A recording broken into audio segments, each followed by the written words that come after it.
పరిసయుడు ఆమెను చూసి ఎంత తక్కువగా మాట్లాడాడు. ఇక్కడ లోపల, బయటికి కాదు. ఈ అధ్యాయంలో ప్రభువు మనుషుని ఆంతర్యం ఎరిగినవాడు. ఏ మనుషుడు మరో మనుషుని మనసును తెలుసుకోలేడు. మనసులో అనుకునే మాటలను ఏ వ్యక్తి కూడా వినలేడు. ఒకవేళ నిన్ను గురించి నీ ప్రక్కనున్న అమ్మాయి ఏమనుకుంటుందో నీకు తెలిస్తే ఉండలేవు. కానీ నా ప్రియరక్షకుడు ఎవరో తెలుసా? అందరి ఆలోచన ఎరిగి ఉండి వారితో 33.5 సంవత్సరాలు జీవించినవాడు. అది that is his long suffering అనే దీర్ఘశాంతం. ఆ రోజు భోజన పంక్తిని ప్రభు కూర్చుంటే ఎదురుగా సీమోన్ అని ఈ పరిసయుడు నిలబడితే వెనక ఆమె ఉంది. అప్పుడు ఆయన అన్నాడు, అతని ఆలోచన విని, ఇది యవతియో, ఇది ఎట్టిదో, ఈయన ప్రవక్త అయి ఉంటే ఎరిగి ఉండేవాడు కదా. రుణస్థుడికి అప్పుడప్పుడు రుణం ఇచ్చిన వాని మీద అనుమానం వస్తుంది. అర్థమైందా మీకు? రుణం పుచ్చుకున్న వాడికి రుణం ఇచ్చిన వాని మీద ఖచ్చితంగా అనుమానం వస్తుంది. అందుకనే అనేక మంది దేవుని మీద సణుగుతారు. మేము రుణస్థులం అనుకోరు. అసలు ఈ అమ్మాయిని ఎలా భరిస్తున్నాడైనా, ఈ పాపని ఎలా భరిస్తున్నాడైనా, ఈ పాపాత్మురాలను ఎలా భరిస్తున్నాడు అనుకుంటారు. కానీ వాస్తవానికి నేను కూడా పాపిని, నేను కూడా రుణస్థుణ్ణే అని ఎవరు అనుకోరు. ఇక్కడ ఇంకెవరైనా మారు మనసు పొందని వారు ఎవరైనా ఉంటే జ్ఞాపకం పెట్టుకోండి, మీరు రుణస్థులు దేవునికి, దేవుడు మిమ్మల్ని ఇంకా ఉపేక్షిస్తూనే ఉన్నాడు. మర్చిపోకండి. ఇది మొదటి మాట. రెండవ మాట దగ్గరికి రండి. లూకా సువార్త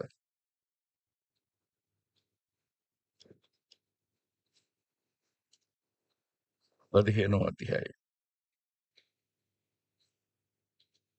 11వ వచనం. మరియు ఆయన ఇట్లనెను, చదువునాను. ఒక మనుష్యునికి 2 కుమారులుండిరి. చాలు. ఇక్కడ కూడా ఇద్దరున్నారు. 7లో ఇద్దరున్నారు, 15లో ఇద్దరున్నారు. విచిత్రం ఏమిటంటే మనం దీనికి ఒక పేరు పెడతాం. ఏమని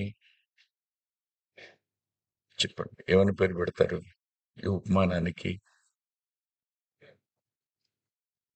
నేనంటాను, ఇది తిరుగుబడిన కుమారుల ఉపమానం. ఇద్దరు తిరగబడిన వాళ్ళే. వాళ్ళిద్దరు రుణస్థులే, వీరిద్దరు తిరుగుబాటుదారులే. మనం ఎవరు? Who is man? Every man revolted against God. దేవుని మీద తిరుగుబాటు చేసిన వాడు మనిషి. చిన్న కొడుకు ఒక్కడే కాదు, పెద్ద కొడుకు కూడాను. చిన్న కొడుకు తిరిగి వస్తే పెద్ద కొడుకు ఎంత కోపం వచ్చిందో. ఇంటి బయట నిలబడ్డాడు. నాన్న వెళ్ళి, నాన్న, తప్పిపోయిన నీ తమ్ముడు తిరిగి వచ్చాడు, చచ్చిపోయిన వాడు బతికాడు, నువ్వెందుకు బయట నిలబడ్డావు అని అంటాడు, ఇంతకాలం నేను నీతో ఉన్నాను కదా, నువ్వు ఎప్పుడైనా నా స్నేహితులతో, ఇద్దరు స్నేహితులు లేకున్నారు, ఇద్దరు వాళ్ళు బయటే ఉన్నారు, నా స్నేహితులతో నేను సంతోషించడానికి ఒక మేకపిల్లని ఇచ్చావా అన్నాడు. ఎవరితనం? తండ్రి చేసిన మంచి పనిని అంగీకరించలేక తిరగబడినటువంటి పెద్ద కొడుకు. ఇద్దరు తిరుగుబాటుదారులే. మంచి పేరున్న నువ్వైనా, చెడిపోయినట్టు కనపడుతున్న అతనైనా, ఇద్దరు కూడా తండ్రి మీద తిరగబడిన వాళ్ళే. కాదనండి? మీరు తిరుగుబాటుదారులు కాదా?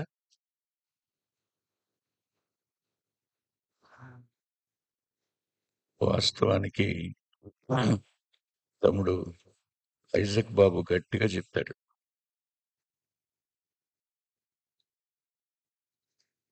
కానీ నేను మెల్లగా మాట్లాడతాను. ఇప్పుడు మరింత మెల్లగా అయిపోయింది నా పని. కారణం ఏం లేదు. బాగా సఫరింగ్ ఉంది. నియర్లీ 4 డేస్ నుంచి సఫర్ అవుతున్నాను నేను. సండేనే స్టార్ట్ అయింది. గుర్తుపెట్టుకోండి, మనుష్యుడు దేవుని మీద తిరగబడడం, మనుష్యుడు దేవునికి అప్పుండి ఆయన్ని తక్కువ చేయటం మనసులో, ఇది ఓర్చుకోదగిందేనా? అప్పిచ్చిన వాడిని అప్పు పుచ్చుకున్నవాడు భరించాలి. కానీ అప్పు ఇచ్చినవాడు అప్పు తీసుకున్న వాళ్ళని భరించడం నేడు జరుగుతున్న సంగతి దేవునికి మానవునికి మధ్య.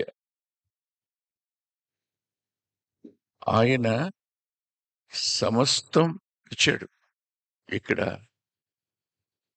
చిన్న కొడుకు పంచుకుని వెళ్ళిపోయాడు. ఉన్నదంతా నీదే కదా అన్నాడు. ఆయనకేం లేదు. ఆయనేం ఉంచుకోవాల. తన కోసం అట్టు పెట్టుకుంది ఏం లేదు. కానీ మనిషి దేవుని మీద తిరగబడతాడు. ఆయనకు తన కలిగిన సమస్తాన్ని మన కోసమే ఇచ్చేశాడు, త్యాగం చేశాడు. కానీ దేవుని మీద తిరగబడేవారు చాలా మంది నామకార్థంగా క్రైస్తవ్యంలో ఉన్నవాళ్ళు ఈ పెద్ద కొడుకు స్థానంలో ఉన్నారు. పాపం చేసి తిరిగి వచ్చిన వాళ్ళు చిన్న కొడుకు స్థానంలో ఉన్నారు. కానీ మెట్టుకు ఇద్దరు తిరగబడిన వారే. కానీ ఇద్దరిని కూడా అంగీకరించే మనసున్నవాడు ఆయన. ఇది ఆశ్చర్యం మన జ్ఞానానికి అందరిది. 3 దగ్గరికి వెళదాం రండి. 18వ అధ్యాయం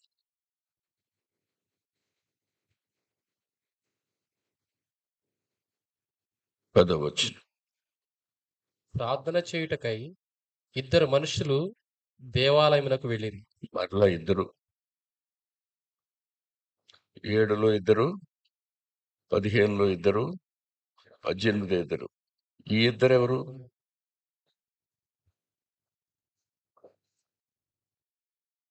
అక్కడేమో పరిసయుడు, పాపాత్మురాలు. రెండో చోటేమో పెద్దవాడు, చిన్నవాడు. ఇక్కడేమో పరిసయుడు, సుంకరి. విచిత్రం. అక్కడేమో స్త్రీ అయినా పురుషుడైనా రుణస్థుడే. ఇక్కడేమో ఆ, పెద్దోడైనా చిన్నోడైనా తిరుగుబాటు చేసినవాడు. వయసుతో నిమిత్తం లేదు. అక్కడేమో లింగ భేదం లేదు, ఇక్కడ వయోభేదం లేదు. 3 రండి. ఇక్కడ అతడేమో పరిసయుడు, ఇతడేమో సుంకరి. సుంకరి అంటే చెప్పండి. పన్నులు వసూలు చేసుకునేవాడు. పన్నులు వసూలు చేసుకోవడం అని అంటే కోట్లు ఏం వసూలు చేయలేడు. అంటే కేవలం ప్రభుత్వానికి కట్టవలసిన దానికంటే ఎక్కువ సంపాదించి తాను అందులో కొంత, అంటే ప్రభుత్వానికి ఇవ్వడానికి కాకుండా మిగతాది అన్యాయంగా సంపాదిస్తుంటాడే అతను. కానీ ఈ పరిసయుడు ఏ అన్యాయమూ చేయలేదు అనుకునేవాడు. ఆలోచించండి. ఒకరేమో నేను న్యాయవంతుణ్ణి, నీతిమంతుణ్ణి అనుకునేవాడు. కానీ రెండో వాడిని గురించి అన్యాయస్తుడని, లంచగొండని పిలిచేవాడు. కానీ ప్రభు ఇద్దరిని ఒకే దృష్టితో చూశాడు కదా. ఇద్దరు ఎవరు? ఇద్దరు ఎవరు? ఇద్దరు ఒప్పుకోవాల్సిందేమని? పాపులం అని. ఎవరు ప్రభువుని అంగీకరించరో వారు తమ పాపంలోనే మిగిలిపోతారు. అదే మాట ప్రభు అన్నారు. మీరు మీ పాపములోనే నశించెదరు అంటాడు. ఎవరు ప్రభువుని అంగీకరించరో, ఎవరు ఆయన శిలువ మరణ పునరుద్ధానాలను స్వీకరించరో వారు తమ పాపంలో నుండి మరణించుతారు. మనిషి 1 రుణస్థుడు, మనిషి 2 తిరుగుబాటుదారుడు, మనిషి 3 పాపాత్ముడు. పాపే, తేడా ఏం లేదు కదా. నేను పాపిని కాదు అని ఎవరు చెప్పగలరు ఇక్కడ?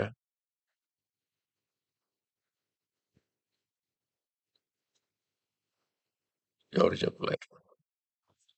ఇందులో నీతిమంతుడని లోకంలో క్రైస్తవుల కంటే మంచిగా బతికేవాళ్ళు ఉన్నారు. మారు మనసు పొందిన వారి కంటే మంచిగా నీతి క్రియలు చేసేవాళ్ళు ఉన్నారు.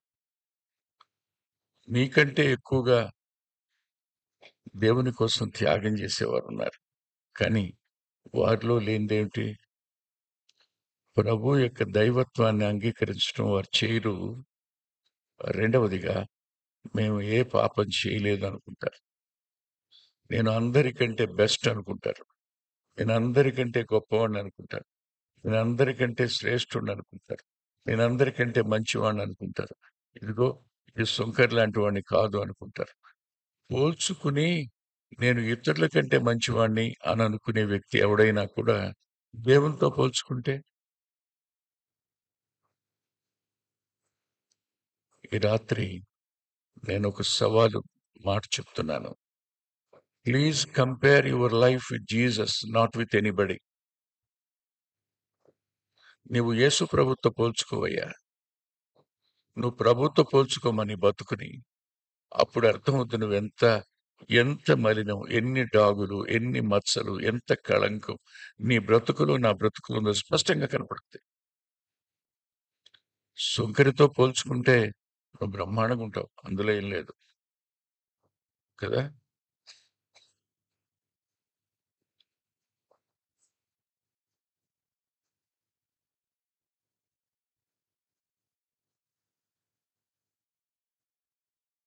ఒక ఆమె ఇలా ఉంది, నేనేమి వెంకటరత్నం అనే అంత నలుపు కాదులే అని.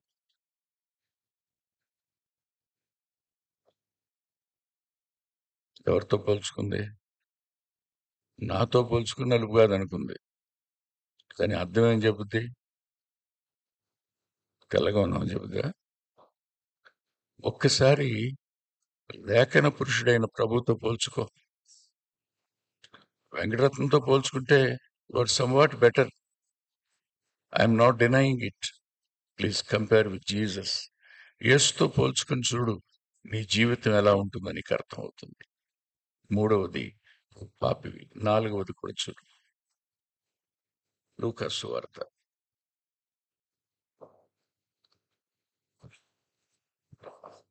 23వ అధ్యాయం 39వ వచనం. వేలా వేలాడవేయబడిన వేలాడవేయబడిన ఆ నేరస్తులలో ఒకడు ఆయనను దూషించుచు, ఒకడు. రెండవ చూడండి, 40వ వచనం. అయితే రెండవ వాడు, ఇక్కడ కూడా ఇద్దరు ఉన్నారు. ఇద్దరు ఇక్కడ ఉన్నారు. ఈ ఇద్దరు ఎవరు? నేరస్తుడు. ఇద్దరు నేరస్తుడు. ఇప్పుడు మానవుణ్ణి 4 అంకెల విషయంతో పోల్చొచ్చు. మొదటిగా మానవుడు దేవునికి రుణస్థుడు. 2, మానవుడు దేవుని మీద తిరుగుబాటు చేసినవాడు.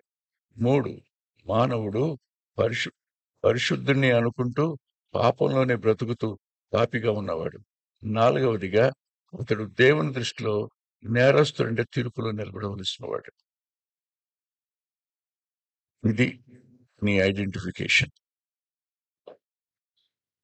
This is the reality of humanity. Nobody is going to deny it. We must accept these 4 titles. నేను రుణస్థుణ్ణి, నేను తిరుగుబాటుదారుణ్ణి, నేను పాపిని, నేను నేరస్తుణ్ణి. ఈ 4 ఖచ్చితంగా నువ్వు అంగీకరించి తీరాలి. అంగీకరించకపోతే వచ్చే నష్టం ఏమిటో తమ్ముడు చెప్పాడు ఇందాక. తమ్ముడు ఐజక్ బాబు గారు చెప్పారు. నువ్వు ఎక్కడికి వెళ్తావో చెప్పారు. విచిత్రం ఏమిటంటే, నాకు ఆశ్చర్యం, ఆ ఇద్దరు రుణస్థులని వాళ్ళ దగ్గర ఏమీ లేదని ఆయన ఏం చేశాడు చెప్పండి? ఇద్దరిని వెనకున్న ఆమెని అంగీకరించాడు, ముందున్న అతన్ని అంగీకరించాడు. ఎందుకు అంగీకరిస్తాడు ప్రభు? తన వద్దకు వచ్చిన వారు రుణస్థులైనా ఆయన తోసివేయడు. తన వద్దకు వచ్చిన వారిని ఎన్నడూ తోసివేయడు. ఆయన ఎందుకు వచ్చాడో తెలిసే లోకంలోనికి. కొలసీ పత్రిక 2వ అధ్యాయం 13, 15 వచనాలు కలిసి ఉన్నాయి.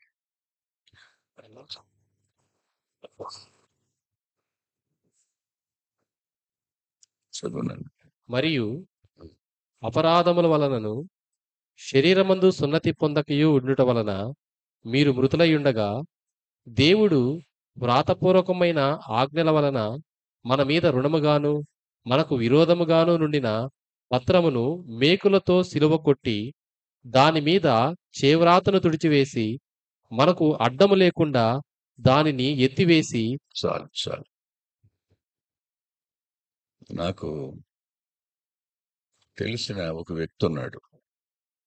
వాడు అప్పులు ఇస్తుంటాడు.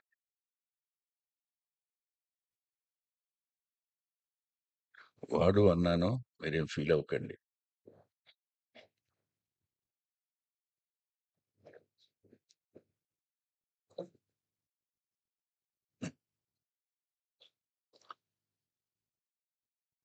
మన మందిరానికి ఒక కండక్టర్ గారు వస్తాడు. ఆయన భార్య టీచరు.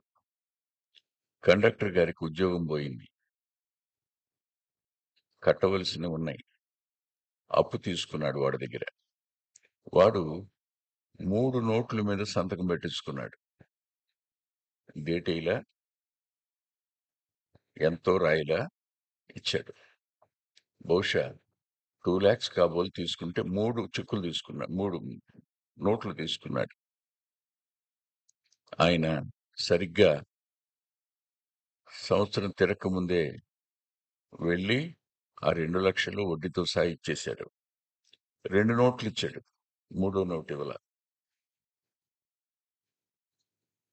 3వ నోటు ఇవ్వాల. ఇప్పుడు అప్పు తీరినట్ట. ఆయన 2 నోట్లు తెచ్చి భార్యకి ఇస్తే, ఏమంటే ఆ రాజు రాసింది 3 కదా, 2 తెచ్చారేంటి అన్నావిడ. ఇతను హడావుడిగా పరిగెత్తుకుంటూ వెళ్ళాడు. పరిగెత్తుకుంటూ వెళ్తే 3 2 అన్నాడు. 2 అన్నాడు. 2 అంటే కాదయ్యా 3 అయితే ఉంటే చూస్తాలే అన్నాడు. ఉంటే చూస్తాలే అంటే లబో దిబో అన్నారు. విచిత్రం ఏంటంటే వాని భార్య కూడా మన మందిరానికి వస్తుంది. ఆడు రాడు. ఎందుకన్నానంటే వాడు నాన్నకి అక్క మనవడు, అందుకని ఆడన్నా. ఆ అమ్మాయికి తెలిసింది. తెలిసి ఎతికితే నోటు ఉంది. వీళ్ళ దగ్గర తీసుకొచ్చి ఇచ్చేసి, అమ్మ నేను ఇచ్చానని చెప్పాక చంపేస్తాడు నన్ను. ఇచ్చేసింది. వాడు 1 సంవత్సరం తర్వాత వీళ్ళ మీద ఏదో కష్టం వస్తే కోర్టులో వేయడానికి నోటు ఎతుకుతున్నాడు. మీ సంగతి తేలుస్తానన్నాడు ఆయన్ని. చూసుకొని నేనేంటో మరి తడాక తెలుసుద్దన్నాడు. అనంటే వీళ్ళు భయపడిపోతున్నారా? భయపడతారా? ఎందుకని? ఏం లేవుగా, ఏం లేవు. ఆయన మానవ జాతి ప్రతి వాడు రుణస్థుడైతే ఆ రుణపత్రాన్ని చించేశాడు ఆయన. చేవ్రాతను తన రక్తంతో తుడి చేశాడు ఆయన. నిన్ను రుణం నుంచి విడిపించడానికి వచ్చిన వాడు నీకు ఎలా కనపడుతున్నాడు ఇవాళ? నిన్ను రుణ విముక్తిని చేయడానికి వచ్చిన వాడు నీ దృష్టిలో చులకనగా కనపడుతున్నాడా? నీ రుణ విమోచన కోసం ఆయన సిలువను భరించాడు, తన రక్తాన్ని చిందించాడు. నిన్ను నన్ను రుణ విముక్తుల్ని చేయడం కోసమే.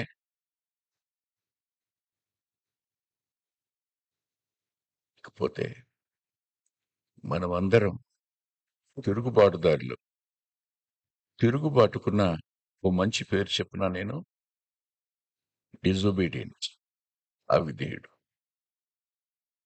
చిన్న కొడుకు అవిధేయుడే, పెద్ద కొడుకు అవిధేయుడే. కానీ నిన్ను నన్ను తిరుగుబాటు చేస్తే ఊ, మీరే ఆలోచించండి. ఇంట్లో తిరుగుబాటు జరుగుతుంది, సమాజంలో తిరుగుబాటు జరుగుతుంది. ఏం చేస్తారు తిరుగుబడిన వాళ్ళని?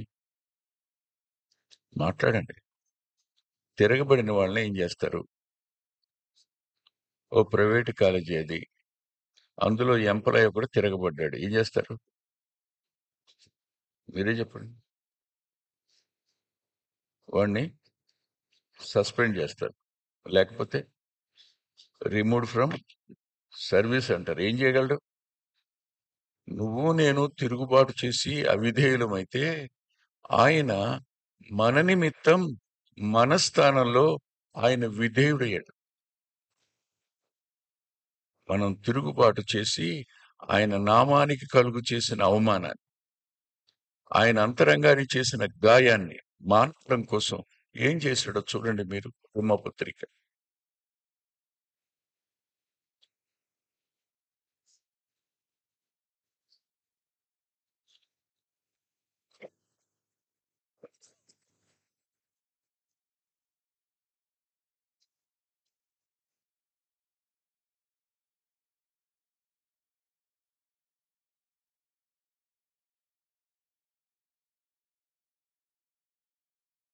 పత్రిక 5వ అధ్యాయం.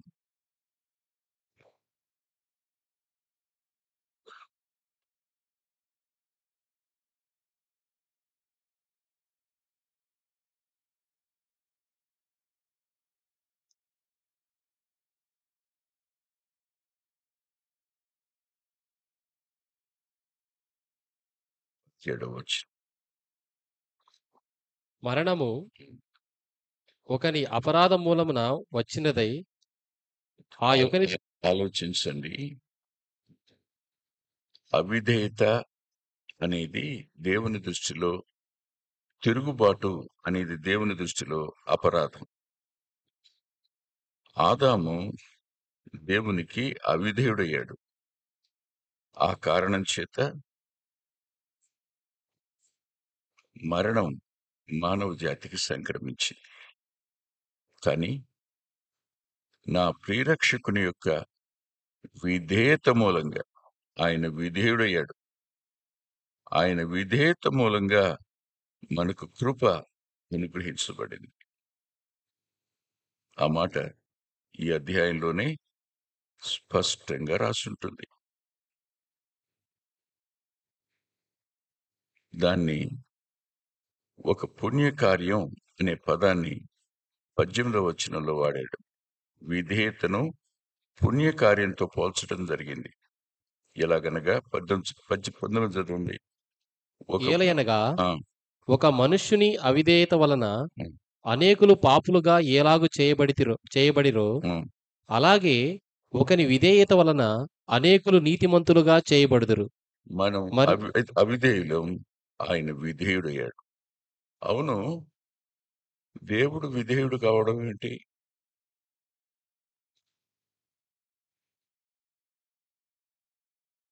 దేవుడు ఎందుకు విధేయుడు కావాలి? నేను ఒక ధనవంతుడిని చూశాను, ఒక ఆఫీసర్ని చూశాను, ఒక బాగా చదువుకునే స్కాలర్ని చూశాను. కానీ వాళ్ళ పిల్లలకు టీసీ ఇచ్చి పంపించేస్తాను అని కబురు పెడితే చేతులు కట్టుకుని వచ్చి నిలబడడం కనపడింది. వచ్చి చేతులు కట్టుకుని నిలబడ్డారు వాళ్ళు. వీళ్ళకంటే తక్కువ చదువుకున్న వాళ్ళు కాదు, వీళ్ళకంటే ఎక్కువ ఉన్నవాళ్ళు కాదు, వీళ్ళకంటే అధికారం ఎక్కువ ఉన్న వాళ్ళు కాదు. కానీ ఎవరి కోసం? బికాస్ ఆఫ్ ఎ చైల్డ్, కుర్రాడి కోసం. ఎందుకని? నువ్వు రుణస్థుడువైనా, తిరుగుబాటుదారుడువైనా నిన్ను ఆయన సృజించాడు. సృజించిన దాన్ని బట్టి మనకు ఆయన సృష్టించిన వాడు గనుక తండ్రి. ఈ కారణం చేత మళ్ళా నిన్ను తిరిగి జన్మింపచేయడానికి, నువ్వు కోల్పోయిన స్థానాన్ని మరలా నీకు ఇవ్వడానికి ఆయన తాను దుఃఖం, అపవాది, అవిధేయత వల్ల తెచ్చిన మరణానికి తాను విధేయపరుచుకున్నాడు. మరణానికిని జీవాధిపతికి అసలు సంబంధం ఏమిటి? పొత్తు ఏమిటి? సమస్తము ఆయన మూలంగా కలిగాయి. ఆయనలో వెలుగుండెను, అది అవునా? ఆయనలో జీవముండెను, అది లోకానికి. అంటే జీవం ఆయనకు వేరుగా లేదు. జీవమే ఆయన, జీవాధిపతి ఆయన. కానీ తిరుగుబాటు వల్ల మానవుడు మరణాన్ని తెచ్చుకుంటే దాని మూలంగా ఆయన తాను మరణానికి తాను అప్పగించుకోవలసిన వాడయ్యాడు, అప్పగించుకున్నాడు. నేను చాలా చిన్నోడిని. హనుమాన్ జంక్షన్ దాటాక ఒక ఊరు ఉంటుంది. ఆ ఊరు పేరు ఆంధ్రేయపురం. ఆ ఊరు స్థలం కొని పంచినాళ్ళ వాళ్ళ నాన్నగారి పేరు ఆంధ్రేయట. ఆయన ఆంధ్రేయపురం అని పెట్టుకున్నాడు దానికి. అక్కడ అమ్మమ్మ, తాతయ్య వాళ్ళు స్థలం కొని ఇల్లు కట్టుకున్నారు. వేసవి కాలం నేను అక్కడికి వెళ్ళేవాడిని. సెలవులు వస్తే వెళ్ళేవాడిని. ఎందుకు వెళ్ళేవాడిని అంటే తాతయ్య, అమ్మమ్మే ఉండేవాళ్ళు. మామయ్య వాళ్ళు ఇద్దరు రైల్వేలో వాళ్ళు డ్రైవర్లుగా పనిచేసేవారు. ఇంటికాడ ఎవరు ఉండరు. పెద్దమ్మ ఊరు వేరు, మేము ఉండేది రైల్వే స్టేషను, మా ఊరు వేరు. తాతయ్య, అమ్మమ్మే ఉంటారు కనుక నన్ను పంపేవారు. నేను వెళితే ఏం చేసేవాడిని? ఆ గీతలు కాసే అతనితో పాటు నేను కూడా కావిడ మోసేవాడిని, నీళ్లు తెచ్చిపోసేవాడిని. ఎంతున్న దగ్గర నుంచి అదే పని నాకు. ఒక రోజున అప్పుడు గేట్ ఉండేది. గేట్ నుంచి నడిచి వస్తూ ఉంటే మిల్లు ప్రక్కన ఒక కుర్రాన్ని కట్టేశారు. కట్టేసి ఇంత కొబ్బరి చిప్ప, అందులో పేడ పురుగు వేసి ఇక్కడ కట్టేశారు. బొడ్డు దగ్గర కట్టేశారు. వాడు తప్పు చేశాడంట, దొంగతనం చేశాడంట, ఇక్కడ కట్టేశారు. కట్టేస్తే వాడు విలవిల్లాడిపోతున్నాడు, లబోదిబో అంటున్నాడు. కానీ ఊడదీయటంలా. ఈలోగా వాళ్ళ నాన్న వచ్చాడు. వాళ్ళ నాన్న పేరు అచ్చయ్య. వచ్చి, బాబు కాళ్ళు పట్టుకుని, అది నాకు కట్టండి అయ్యా, నాకు కట్టండి. చూస్తున్నా నాకు దుఃఖం వచ్చింది. అందరూ వాడికి శిక్ష విధించబడాలనుకుంటే తండ్రి వచ్చి, నాకు కట్టండి బాబు, బాబు దండం పెడతాను, వాడు చచ్చిపోయేటట్టున్నాడు అయ్యా. మానవ జాతి మీద చెరిగిపోని తండ్రి ప్రేమ అప్పించిన ఆ ధనవంతుడిది. చెరిగిపోని తండ్రి ఆయన, రుణస్థుడైన ఆ ఇద్దరి విషయం. అంత మాత్రమే కాదు, పరిశుద్ధుడైన వాళ్ళిద్దరూ పాపులు. కానీ వారి నిమిత్తం ఆయన ఏం చేశాడో తెలుసా? ఏం చేశాడో చూడండి. తిమోతికి రాస్తూ ఇలా రాశారు. తిమోతి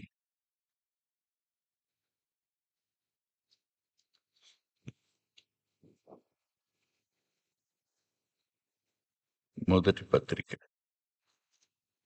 మొదటి అధ్యాయం, 15వ వచనం.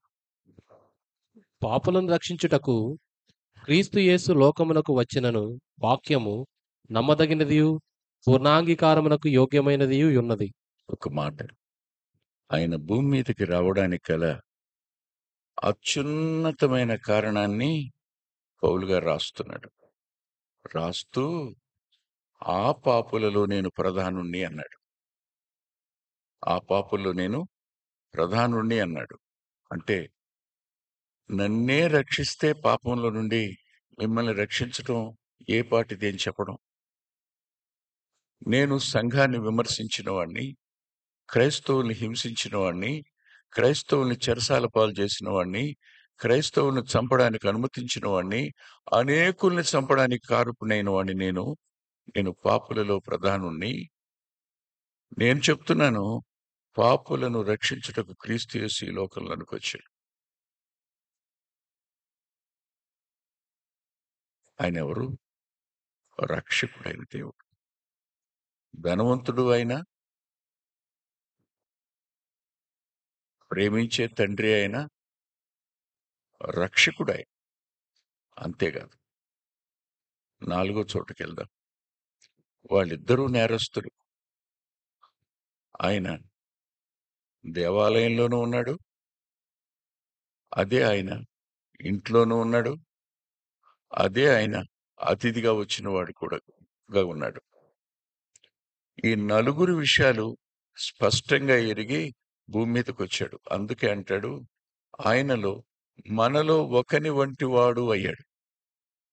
ఆయన మనలో ఒకని వంటి వాడు అవడానికి గల కారణం మనల్ని ఆ రుణం నుంచి విడిపించడానికి, తిరుగుబాటు నుంచి తప్పించి మనల్ని ఆయన కాపాడటానికి, పాపులమైన మనల్ని పరిశుద్ధులుగా చేయడానికి, నేరస్తులమైన మన నిమిత్తం ఆయన తాను ఆ నేరాన్ని భరించడానికి. అందుకనే యెషయా గ్రంథం 53వ అధ్యాయం 8వ వచనంలో ఓ అద్భుతమైన మాట రాస్తుంది. యెషయా గ్రంథం 53వ అధ్యాయం 8వ వచనం. అన్యాయపు తీర్పు నొందిన వాడై చాలా. అందుకనే ఆ 23వ అధ్యాయంలో ఆ రెండవ దొంగ మాట్లాడుతుంటాడు, ఆయన ఏ నేరమూ చేయలేదు, మనకైతే అంటాడు. ఏమండి, నీ రుణం తీర్చడానికి వచ్చినవాడు నీకు అలుసుగా కనపడుతున్నాడా? నీ తిరుగుబాటు వల్ల నీకు రావలసిన దైవోగ్రతను భరించిన వాడు నీకు అలుసుగా కనపడుతున్నాడా? నీ పాపం వల్ల నీవు రెండవ మరణానికి పోవలసి ఉండగా నిన్ను కాపాడడానికి వచ్చిన రక్షకుడు నీకు అలుసుగా కనపడుతున్నాడా? నువ్వు నేరస్తుడివి, నేను నేరస్తున్నైతే మన నిమిత్తం ఏ నేరము చేయనివాడు అన్యాయంగా నేరాన్ని భరించి సిలువలో ఆఖరి రక్తబొట్టు వరకు దారిపోసి జీవాధిపతి మరణించి 3వ దినాన తిరిగి లేచి ఇప్పుడు నీ ప్రక్కనే నిలబడి, నీకు అర్థమైందా? నువ్వు నాకు రుణస్థుడివి, నువ్వు నా మీద తిరగబడిన వాడివి, నీవు నాకు వ్యతిరేకంగా పాపం చేసిన వాడివి, నీవు నేరస్తుడివి. కానీ నేను నిన్ను రక్షించడానికే వచ్చాను. నా రక్తంతో కడిగి నిన్ను పవిత్రపరుస్తాను. నా మరణ పునరుద్ధానాల వల్ల నిన్ను నీతిమంతుడిగా తీరుస్తాను. నిన్ను క్షమించడానికే వచ్చా. నీ దగ్గర కట్టడానికి ఏమీ లేదని నాకు తెలుసు. తిరుగుబాటు నుంచి తప్పించుకునే స్వభావం కాదు నీదని నాకు తెలుసు. నీవు పాపంలోనే పుట్టావు, పాపంలోనే ఉన్నావు, పాపాన్ని శ్వాసిస్తున్నావు, పాపాన్ని తింటున్నావు, పాపాన్ని ఆలోచిస్తున్నావు తెలుసు. కానీ నిన్ను పవిత్రునిగా చేయడానికి, పరిశుద్ధాత్ముడికి నిన్ను ఆలయంగా చేయడానికి, పరిశుద్ధమైన స్వభావం నీకిచ్చి పాపం మీద జయమివ్వడానికి నేను భూమి మీదకి వచ్చాను. అందుకే నీ నిమిత్తం ఆ శిక్షను నేను భరించాను. అది ఆయన చెప్తున్నమాట. అప్పుడు ఆమె క్షమాపణ పొంది వెళ్ళింది. ఆ చిన్న కొడుకు తండ్రి యొక్క సంతోషంలో పాలుపంపులు పొందాడు. ఆ వ్యక్తి నీతిమంతుడిగా తీర్చబడి వెళ్ళాడు. ఈ వ్యక్తి ఆయనతో కూడా పరదేశులో అడుగుపెట్టిన మొట్టమొదటివాడు. ఈ భాగ్యాన్ని ఇవ్వడానికి ఆయన సంసిద్ధుడైతే మీరు ఇప్పుడు సంసిద్ధంగా లేరు కదూ. ఇంకా ఇష్టానుసారంగా జీవించడానికి తీర్మానం చేసుకున్నారా? పాపం అంత రుచిగా కనపడుతుందా? దేవుని మీద తిరగబడడం అంత రోషం అనిపిస్తోందా? ఆయనకు రుణస్థులయ్యుండి, ఆయనకేదో అప్పిచ్చినట్టు ఫీలవుతారా మీరు? ఈ రాత్రి వేళ మీ జీవితాన్ని ఒకసారి పరిశీలన జేసుకోండి. తలలు వంచండి. ప్రార్థన జేసుకుందాం.